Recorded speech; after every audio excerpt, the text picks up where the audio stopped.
Bom, como eu falei para vocês na aula, eu ia regravar a aula de hoje, eu não consegui, essa gravação que está tendo agora não é ao vivo durante a aula, tá?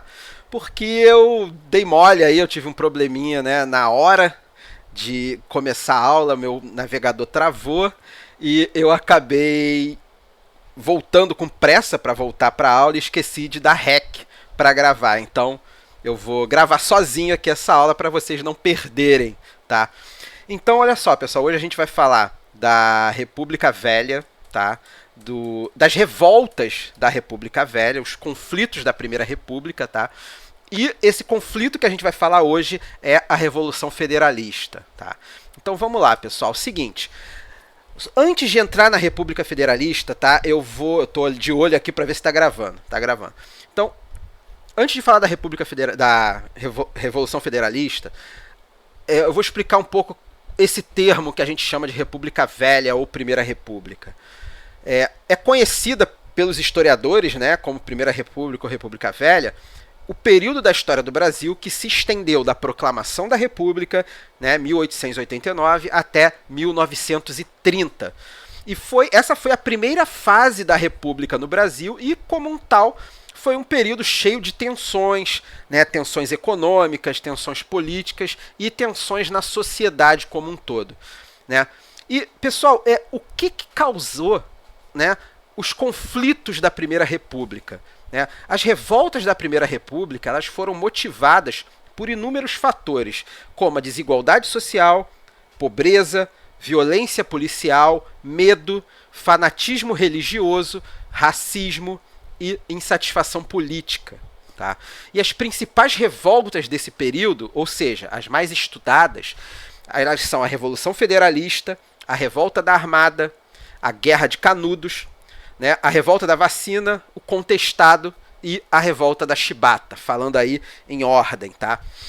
E eu vou dar um resuminho rápido aí, né, do que foi tudo, né?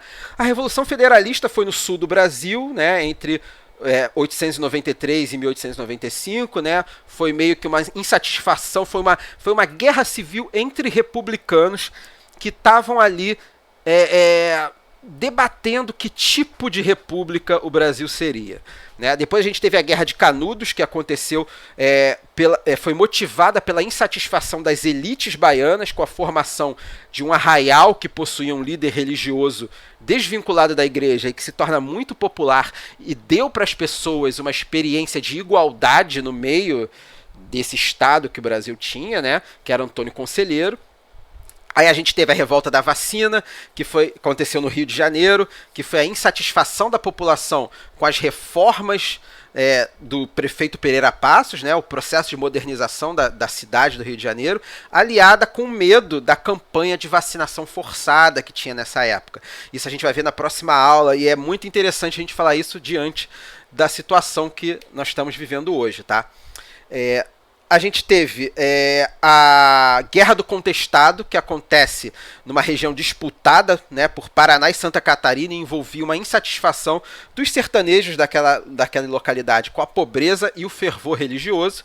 E a gente teve a Revolta da Chibata, que é muito importante da gente estudar, que foi uma das primeiras lutas contra o preconceito e contra o racismo após a abolição da escravidão, né? O estopim da insatisfação que gerou a Revolta da Chibata foi a insatisfação dos marinheiros negros e mestiços, né, que estavam nos navios. Eles eram punidos com castigos físicos, né, com chibatadas, como na época da escravidão. Então, isso motivou a Revolta da Chibata. Mas a gente vai ver com detalhes nas próximas aulas, tá? Eu estou falando aqui porque agora eu estou gravando a aula, né, gravando só para passar, a gente vai ter um pouquinho mais de tempo. Mas vamos falar, né? Vamos direto ao assunto, que é a Revolução Federalista. A Revolução Federalista aconteceu no sul do Brasil entre os anos de 1893 e 1895 e demonstrou a insatisfação dos republicanos quanto aos rumos tomados pelos primeiros presidentes da República no Brasil. O que rolou ali? Tá? Havia uma divisão entre os republicanos, né? Os republicanos estavam divididos.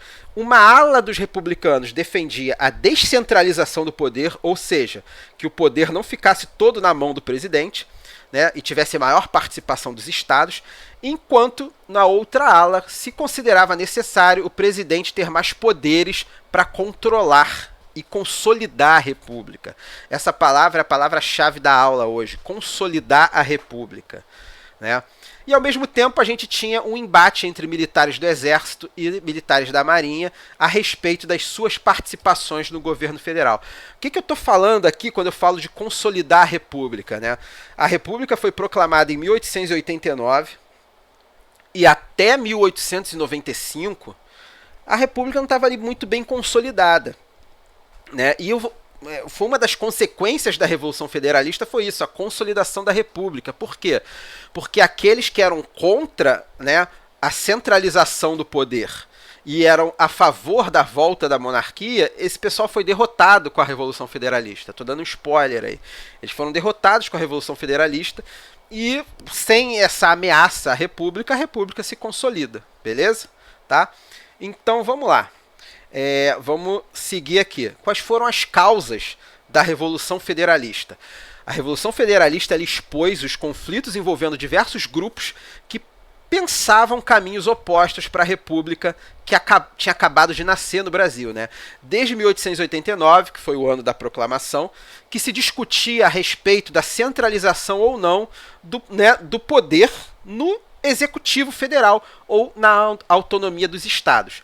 Os governos de Deodoro da Fonseca e Floriano Peixoto, ambos militares, eles defendiam maiores poderes para o presidente da República, no intuito de quê? De consolidar o movimento que depôs a monarquia, né? Consolidar o movimento que pôs fim à monarquia, evitando qualquer reação de grupos contrários. Então eles pensavam assim, com o poder todo nas nossas mãos, a gente vai evitar qualquer reação de quem quiser acabar com a República e voltar com o regime antigo. E o confronto entre esses grupos acaba se tornando tão grande que ultrapassa as discussões de ideias, as discussões no campo, né, de ideias, e se concretiza fisicamente. Entre esses militares haviam divisões. A Marinha se rebelou e exigiu uma maior participação no governo. E o autoritarismo dos primeiros presidentes provoca reações armadas, que é o que acontece no Rio Grande do Sul. O que aconteceu lá? O presidente Floriano Peixoto ele nomeia Júlio de Castilhos para o governo gaúcho. Isso foi uma forma, né, de Floriano Peixoto impor a sua força no Rio Grande do Sul. Tá? E os federalistas que desejavam, os federalistas eles eram os republicanos que desejavam mais participação do Estado e a formação de um parlamentarismo. Eles não aceitaram essas ordens vindas daqui do Rio de Janeiro e eles pegaram em armas e reagiram à nomeação de Júlio de Castilhos, né, como presidente do Rio Grande do Sul, né? E aqui a gente tem os líderes, né, da Revolução Federalista. Né? A gente tem o Júlio de Castilhos, que ele era o líder dos republicanos, que também eram chamados de chimangos ou pica-paus, tá? E o Júlio de Castilhos ele defendia um executivo forte e amplos poderes para o presidente, e ele era aliado de Floriano Peixoto.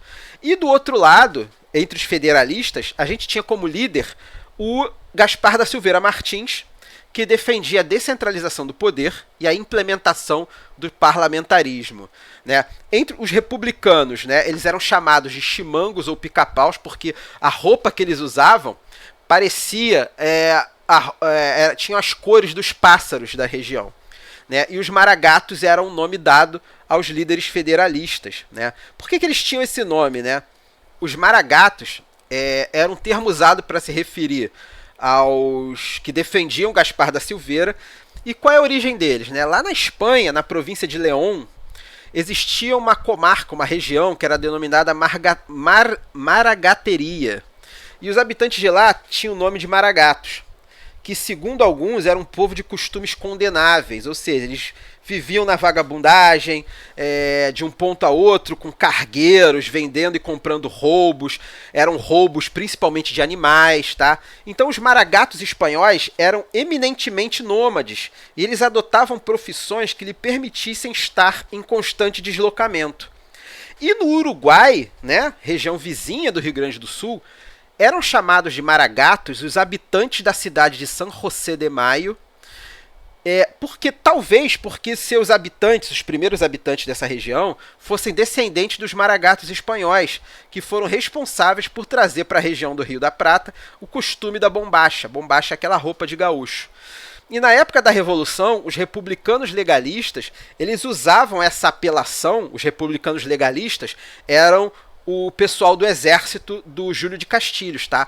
Eles usavam essa apelação como pejorativa, né, no sentido de mercenários. Eles chamavam de maragatos, né, com sentido pejorativo mesmo.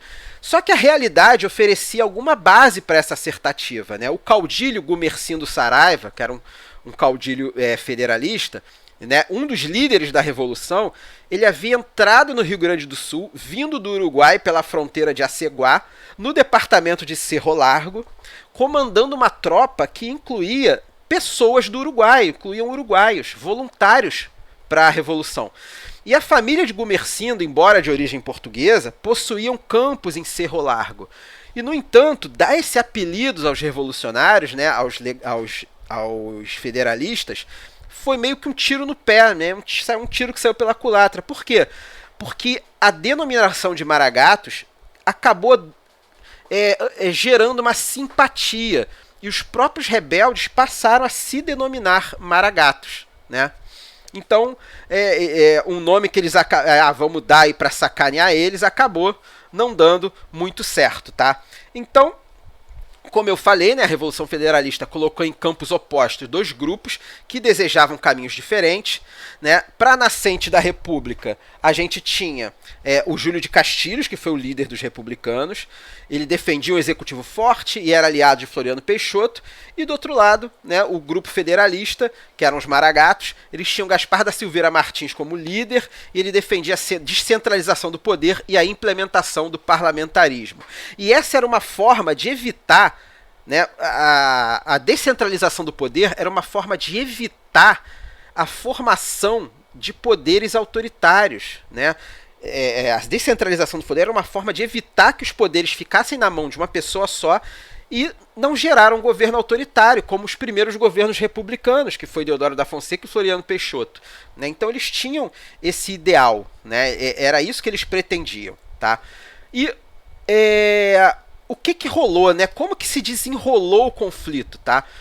Júlio de Castilhos, ele foi nomeado presidente do estado do Rio Grande do Sul em 1892, e ele era aliado de Floriano Peixoto e defensor de uma tese que, naqueles primeiros anos da República, era preciso que o executivo tivesse amplos poderes para governar. E a escolha de Castilhos desagrada aos federalistas, que não tardaram a se rebelar contra a indicação do novo governante gaúcho. Então o que eles fizeram? Foram inúmeras as batalhas que aconteceram, os federalistas pegaram armas e foram lá, né, batalhar contra os republicanos, e tiveram diversas batalhas entre os dois grupos, e os maragatos venceram algumas, como as batalhas de Lagoa Branca e a Batalha da Restinga de Jarraca. E essas derrotas fizeram com que Júlio de Castilhos pedisse ajuda a Floriano Peixoto, que prontamente enviou tropas do exército para o sul, que também eram chamados de tropas legalistas, né, para entrar em combate.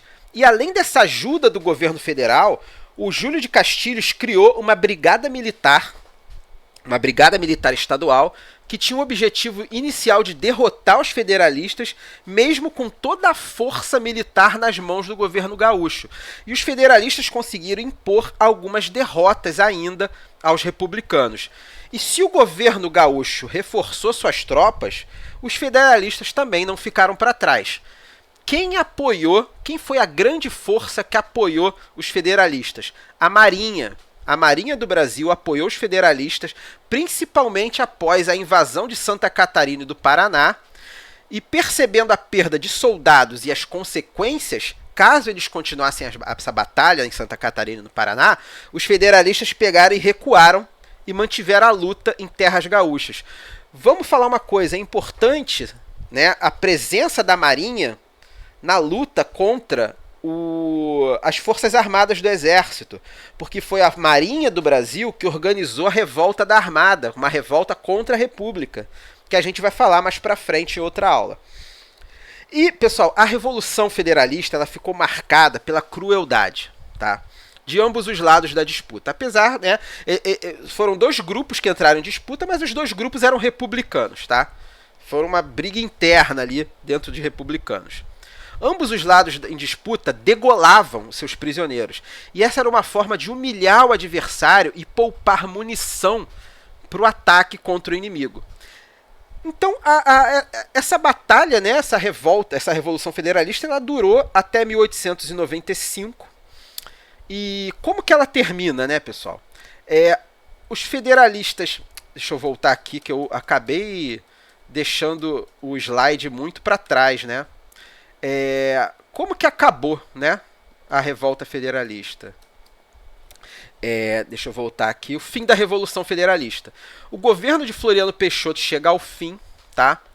É eleito um novo presidente, Prudente de Moraes, que foi o primeiro presidente civil da nossa história, e ele assume o poder em 1894. E no ano seguinte, ele celebra um acordo entre os grupos conflitantes, terminando a Revolução Federalista. E o Júlio de Castilhos se manteve no poder gaúcho, e os revoltosos, né, os federalistas, foram anistiados. E, como eu disse no início da aula, a Revolução Federalista ela teve algumas consequências, tá? Vamos lá. Uma das consequências da Revolução Federalista foi a consolidação do governo, né, a consolidação da República ainda no governo de Floriano Peixoto. Por quê? As forças opositoras que questionavam o autoritarismo do poder executivo, né, ou buscavam restaurar um modelo monárquico, foram duramente banidas, foram derrotadas. Então, a República já não tinha ameaças contra ela própria. Então, ela se consolida, ela se firma, beleza? E a outra consequência foi o seguinte: o exército ele reforma sua presença na República, participando ativamente das rebeliões contra o governo federal, mesmo não estando na presidência. Os militares não se afastam da política e começam movimentos iniciados nos quartéis contra o poder civil, já no início do século XX. Tá?